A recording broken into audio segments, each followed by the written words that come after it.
सिद्धेभ्यः ओम नमः सिद्धेभ्यः यदर्चा भावेन प्रमुदितमनादरे दुर्यः छनादा सिद्धस्वर्गे कलहनितमधा सुखनिधि लभन्ते तद्भक्त्या शिवसुखसमाजं किमुददा महावीर स्वामी महावीर स्वामी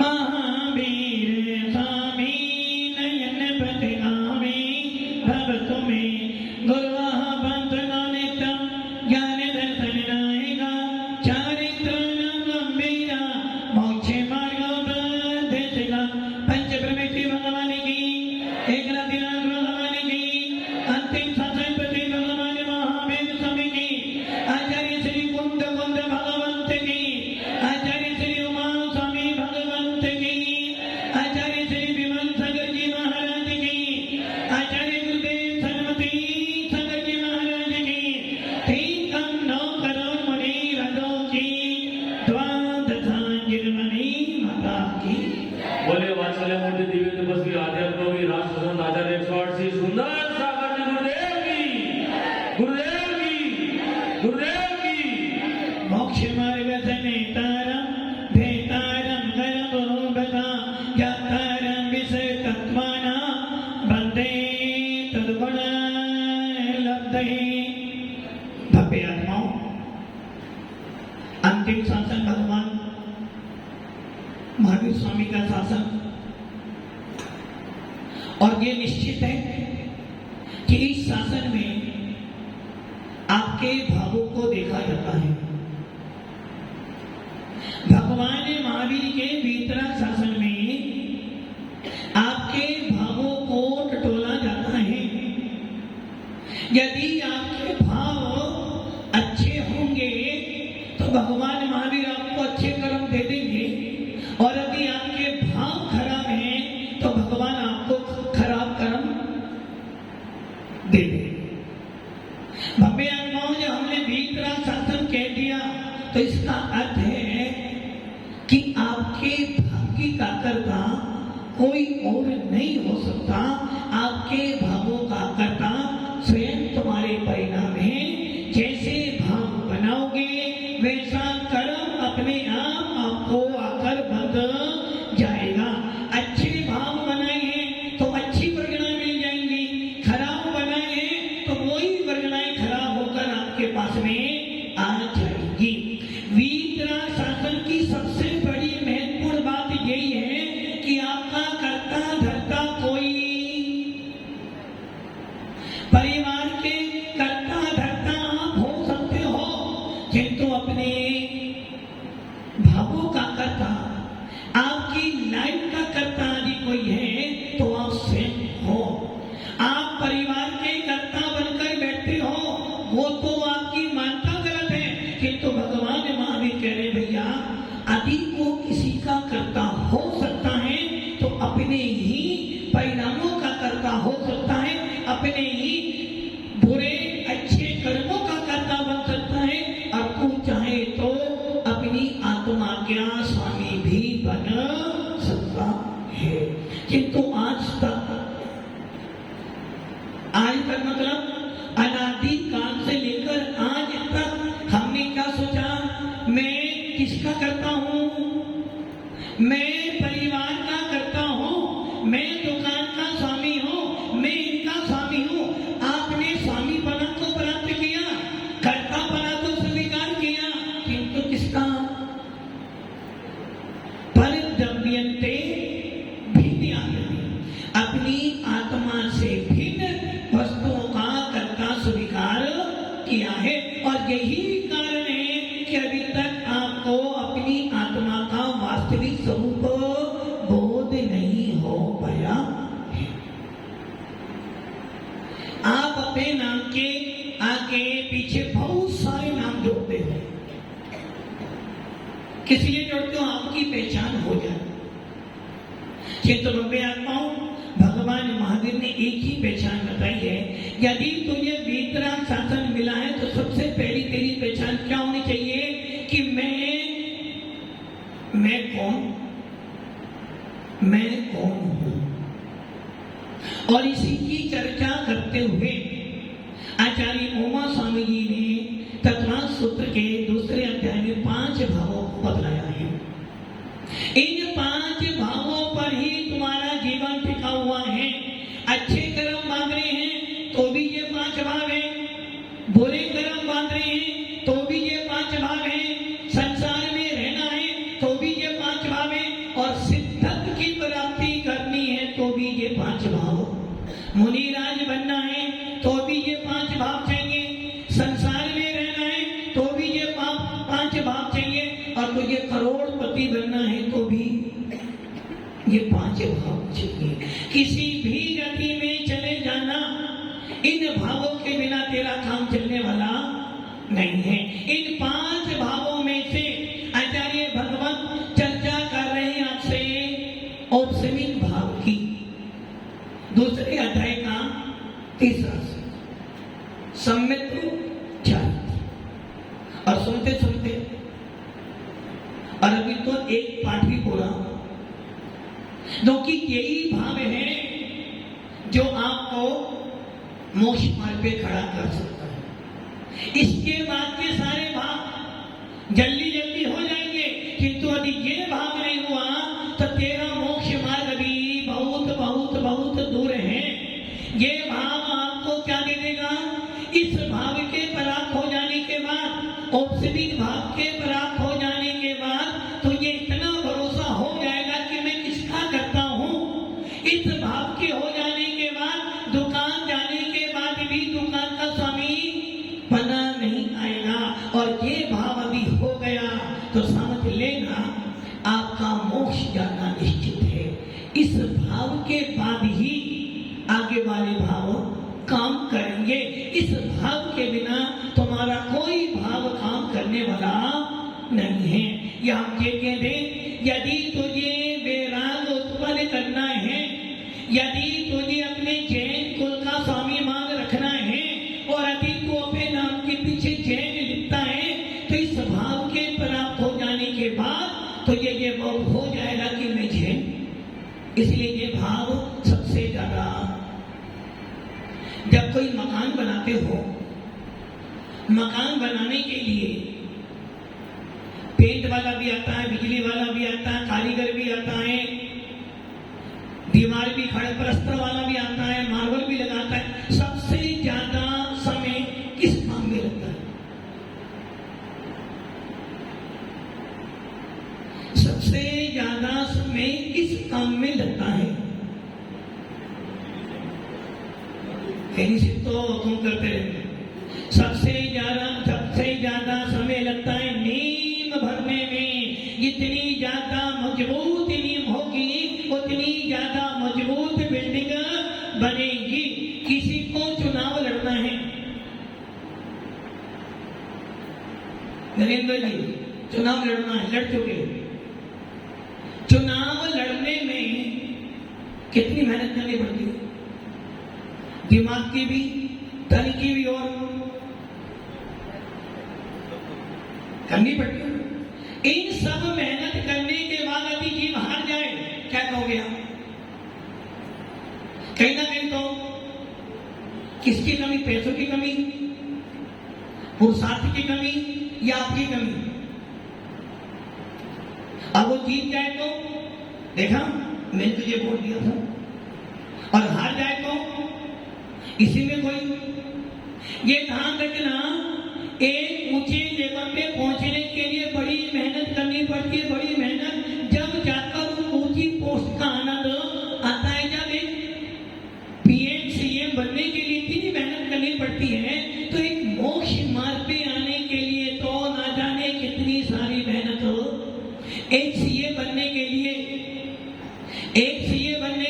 15 से 17 घंटे पढ़ाई करनी पड़ती है, जब जाकर वो व्यक्ति सीए बन जाता है। वैसे ही ये मोक्ष मार्ग पे बढ़ने के लिए एक जीव को अनंत भाव बीत जाते हैं सम्यक दर्शन प्राप्त करने में, जब जाकर उसका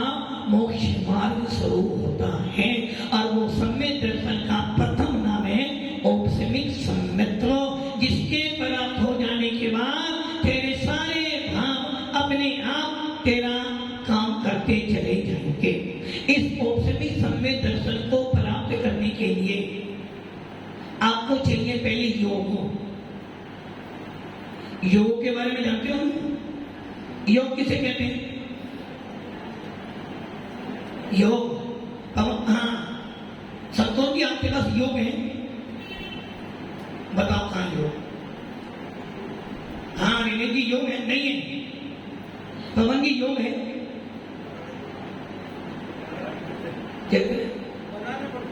योग बनाने पड़ते हैं। जिस योग की तुम बात करें वो संबंध है। संबंध तो बनाते हो, कभी लड़के का, कभी बेटी का, कभी अपना, किंतु यहाँ वो संबंध की बात नहीं। योग मतलब आत्मा के प्रदेशों में हलन चलन, आत्मा के प्रदेशों में परिस्पंद, आत्मा के प्रदेशों का चलायमान होना, और सबके पास योग। जिस दिन पहली बार क्लास चलाई थी बोला गया था काये वांग मना कर्म योगा। कितने योग आपके पास? 3। काय योग, वचन योग और ये योग क्या कह रहे? योग जब गुलिस्तान की परिभाषा पढ़ी थी, मोह और योग के निमित्त से आत्मा के दर्शन और चारित्र, दर्शन में सरता और चारित्र गुण में जो तारतम्यता होती है उसे गुलिस्तान कहते हैं। योग शब्द से आया था। और जब कर्म सिद्धांत पढ़ रहे थे, जब आया था कि आपके पास कर्म कहां से आते हैं? कर्म किसने दिया आपको? नरेंद्र जी, मोबाइल कर्म नहीं देगा। इसलिए जब जब गुरुओं के पास जो अपने मोबाइल को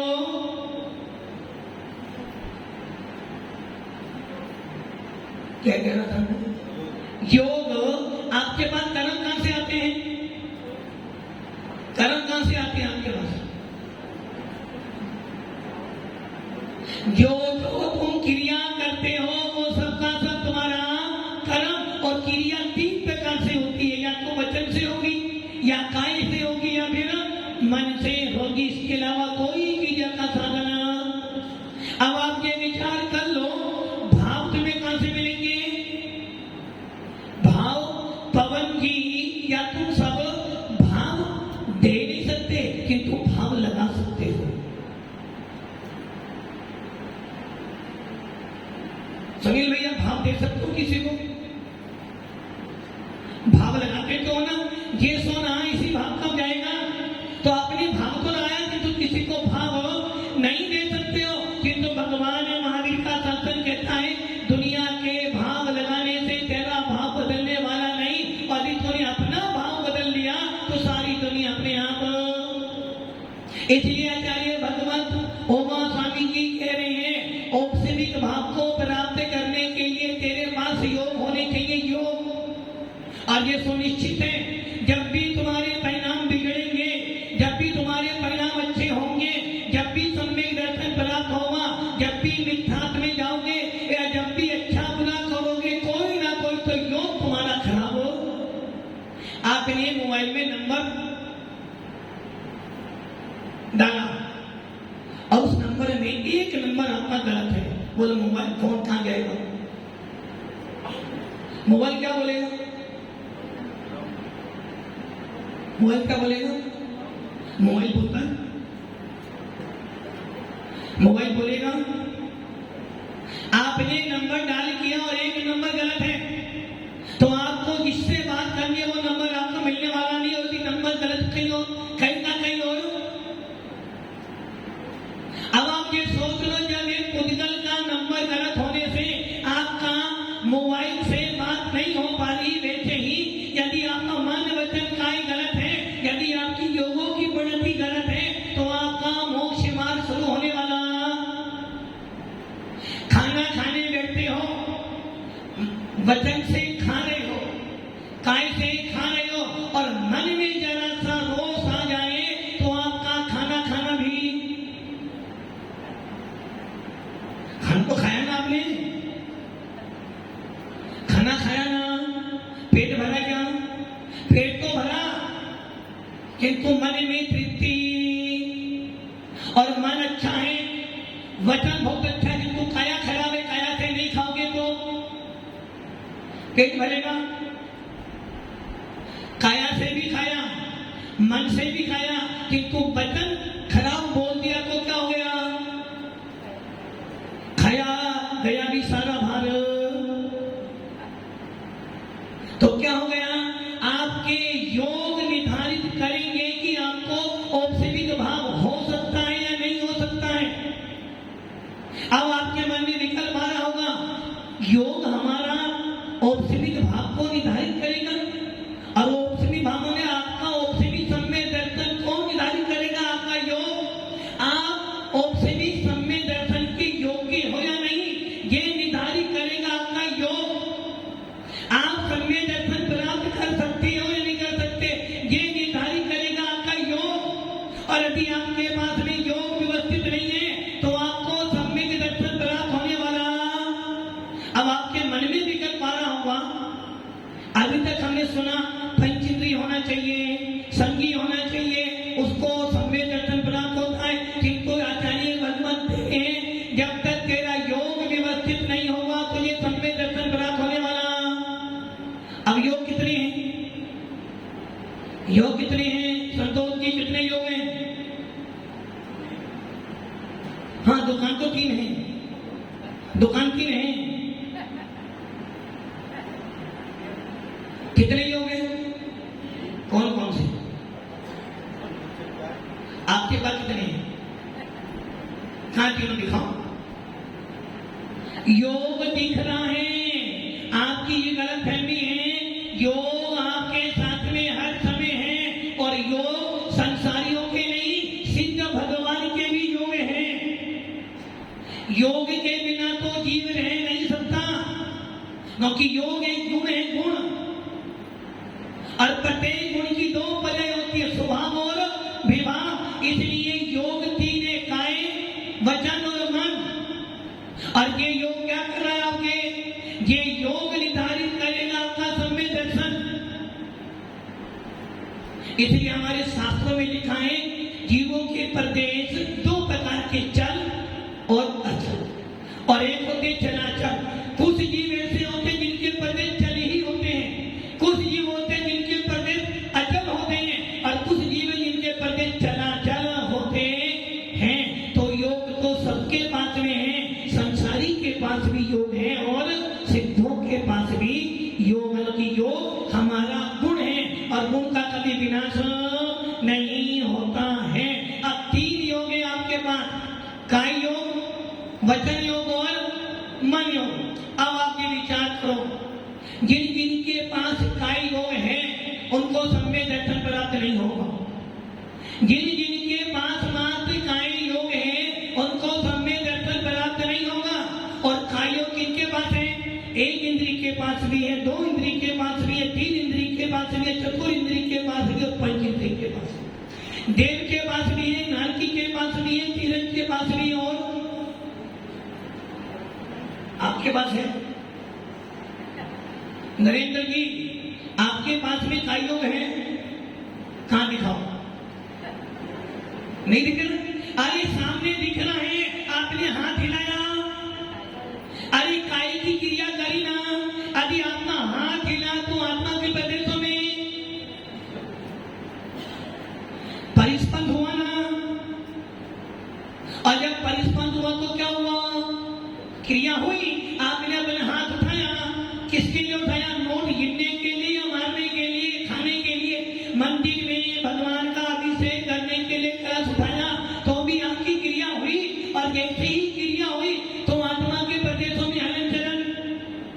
मान लो पवन जी को कोई डॉक्टर सुई लगाए हाथ पर या पैर पर, तो वेदन कहां पर होगा? वेदन कहां पर होगा? जहां पे सुई लगी, वेदन होगा ना? नहीं होगा। हाँ राजू जी, आपको किसी ने हाथ पर चोटी भरी, वेदना कहां होगी? सर पर हो, मस्तिष्क में होगी। अब आप ये सोच लो, कितने अंधेरे में पड़े हुए हो आप, जब आपको अपने शरीर का बोध नहीं तो क्या सुनोगे जिनवानी? आपने गुलाब जामुन खाया, कहां से खाया राजू जी? पैरों से। जीव इस प्रश्न आनंद कहां पर आया? बस यही है। गुलाब जामुन का स्वाद का आनंद अनुभूति कहां पर हुई? मस्तक में, दिल में हुई। अरे पूरी आत्मा के प्रदेशों में हुई। जब आपको एक व्यक्ति ने चाकू से मारा, उंगली काटी, तो वेदना कहां पर हुई? उंगली में। पूरी आत्मा के प्रदेशों में हुई। वैसे ही आपने जब हाथ उठाया, आपकी थोड़ी सी उंगली कोई टेढ़ी काटे तो वेदना कहां पर होती है? पूरी उंगली में।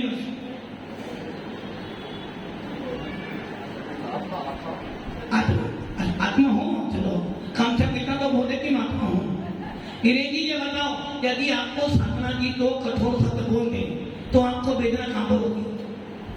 दिल पर होगी बस। अरे पूरी आत्मा के प्रदेशों में वेदना होगा, इसमें मुझे ऐसा बोला क्यों?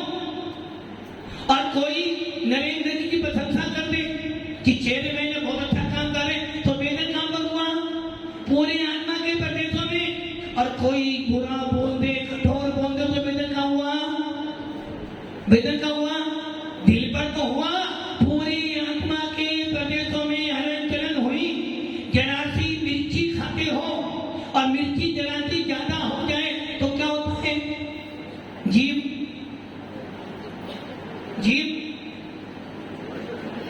तो कहां से खाई मिर्ची? आपने जीभ से खाई ना। मनोहर जी कहां से खाई? जीभ से। वेदना कहां पर हुआ? मुंह जला। पूरे शरीर में, पूरी आत्मा के प्रदेशों में हलन चलन शुरू हो गई। आंखों से भी पानी आया और नाक से भी। और मिर्ची कहां से खाई? ओ सारी मिर्ची कहां से खाई? मुंह से। तो नाक से पानी क्यों आया? क्योंकि मेरी क्रिया कोई से भी करूंगा, मेरी काय की क्रिया करने से पूरे के पूरी आत्मा के प्रदेशों में हलन चलन तो होगी। और यदि नहीं हो तो सुनील जी, वकील साहब, आपने मिर्ची खाई और मिर्ची खाने के बाद आपको कोई वेदना नहीं हो रहा है, इसका मतलब क्या है? वकील साहब, मिर्ची आपने खा ली और खाने के बाद आपको कोई वेदना नहीं हुआ, बोलो इसका अर्थ क्या है? वकील साहब के बराबर में बैठे ना वीरेंद्र जी, आपने मिर्ची खाई, आपकी खेत वाली, और मिर्ची खाने के बाद आपको कोई वेदना नहीं हुआ, इसका अर्थ क्या हुआ? क्या? वो कह रहे मस्त मिर्ची है, इसका अर्थ हुआ आपके अंदर चेतना नहीं है। यदि आपने मिर्ची खाई और आपको वेदना नहीं हुआ तो समझना आपकी आत्मा, इसका मतलब राम नाम। यदि वेदना नहीं होना है, यदि किसी व्यक्ति ने आपको 4 शब्द सुनाए और आपको वेदना नहीं हो रहा है, इसके 2 अर्थ। आपको सामने वाला बहुत बुरा भला कह रहा, बहुत बुरा कह रहा, बहुत बुरा कह रहा, इसके 2 अर्थ हो सकते हैं। पहला अभी अपना समय, नरेंद्र जी अभी अपना समय बहुत, अरे अच्छा चल रहा हूं तो 6 महीने तो खराब चल रहा हूं, 4 दिन में तो 1 दिन तो यहां आते, 3 दिन सही है ना? बस यही गलती कर रहे हो। धर्म का सानिध्य हर बार, साधुओं का समागम हर बार, पहले के विद्वान, पहले के पंडित दौलत राम जी हो या पंडित टोडरमल जी हो या पंडित बुद्धजन जी हो, तरस गए कि हमें कोई निर्गुण साधु मिल जाए। और आज से 30 साल पहले साधुओं का आना जाना इतना अधिक नहीं था, और उसके बाद लोग तरसते थे कि हमारे गांव में कोई साधु आ जाए। और एक साधु आता था, एक संग आता था, 2 मुनि आ जाते थे, पूरा का पूरा गांव भागता था। और आज क्या हो गया? आज साधु मिल रहे हैं तो हमारी भावना, महाराज जी साधु ऐसा करते, अरे भैया साधु बना कहां से? साधु भी तुम्हारे बीच से बना है, इसलिए कहावत है ना, जैसा खावे आने बैठा हो में खिलाते हो 2 नंबर का और क्या तो 1 नंबर के साधु। कुछ लोग कहते हैं महाराज पंचकाल के साधु, हमें चतुर्काल के साधु कहेंगे। अरे भैया पहले तू चतुर्काल का बन, साधु पंचकाल के नाम बने। अरे भैया सामने वाले को सुधारने की अपेक्षा पहले सिर्फ सुधर। हम तो रात में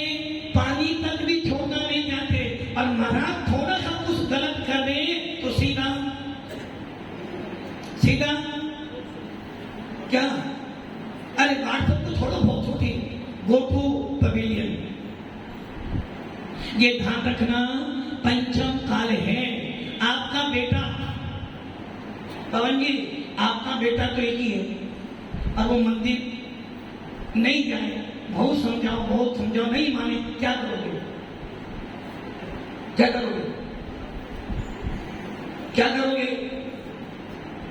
पापा जी ज्यादा नहीं बोलना, पापा जी ज्यादा, आपकी उम्र हो गई ना, आप अपना देखो, मुझे अपना देखना, क्या करोगे?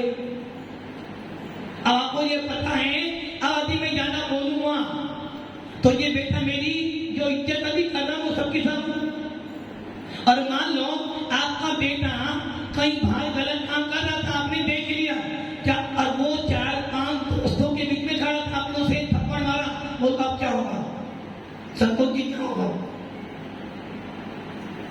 क्या होगा? आपने थप्पड़ तो मार दिया, अब क्या होगा? अब महाभारत, अब रामायण में ये वो राम नहीं है जो पापा ने एक मारा तो चलो वन में चले जाऊं। अब वो लक्ष्मण भी, उस समय भी जब राम को वनवास मिला था तो लक्ष्मण ने क्या बोला था? मेरे पिताश्री ऐसा कैसे कर सकते हैं? जब बड़े भाई का अधिकार है तो भरत को राज्य नहीं मिलेगा, मैं युद्ध करूंगा। और वो कैकई होती कौन है हमारे राज्य छीनने वाली? उस समय भी लक्ष्मण ने आक्रोश किया तो राम ने नहीं, पिताश्री की आज्ञा तो।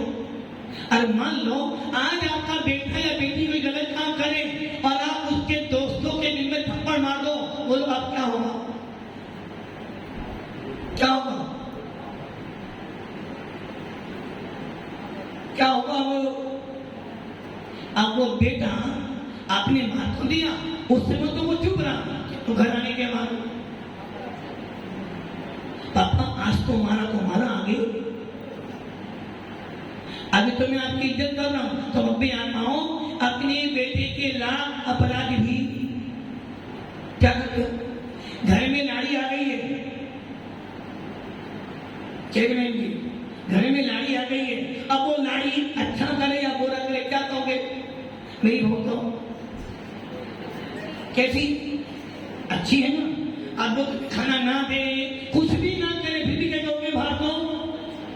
और अभी मान लो आप घर में कहो ये गलत है, क्या होगा? किसकी लड़ाई? चेयरमैन जी से और विवाद हो। क्या करा आपने? अरे महाराज अब आप तो गई है ना, अब कैसी भी है रखना तो नहीं माना तो। ऐसे जिस समय अंजना पर दोष लगा था, जिस समय अंजना सती पर दोष लगा था, उसके माता पिता मम्मी जी पापा जी ने उसे अपने घर से निकाल दिया, और वो अंजना रोते रोते कहाँ गई? क्योंकि एक स्त्री का 2 ही घर होते हैं, या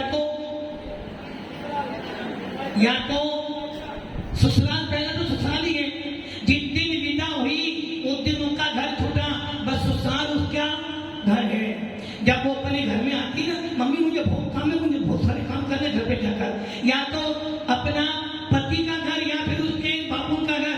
अब अंजना को ससुराल से निकाल दिया, क्यों निकाल दिया? कि ये लड़की, ये हमारी बहू ने हमारी नाक कटा दी है, ये लड़की हमारी योग्य नहीं है, जिसकी कोख में मोक्षगामी जीव उत्पन्न होने वाला है। आप सोचो, जिसकी कोख में से हनुमान उत्पन्न होने वाला है, ऐसी उस सती स्त्री को उसके मम्मी जी पापा जी ने, उनके ससुराल के लोगों ने क्यों निकाल दिया? जब मेरा बेटा तेरे पास आया ही नहीं तो तू कहां से? समझ में ना?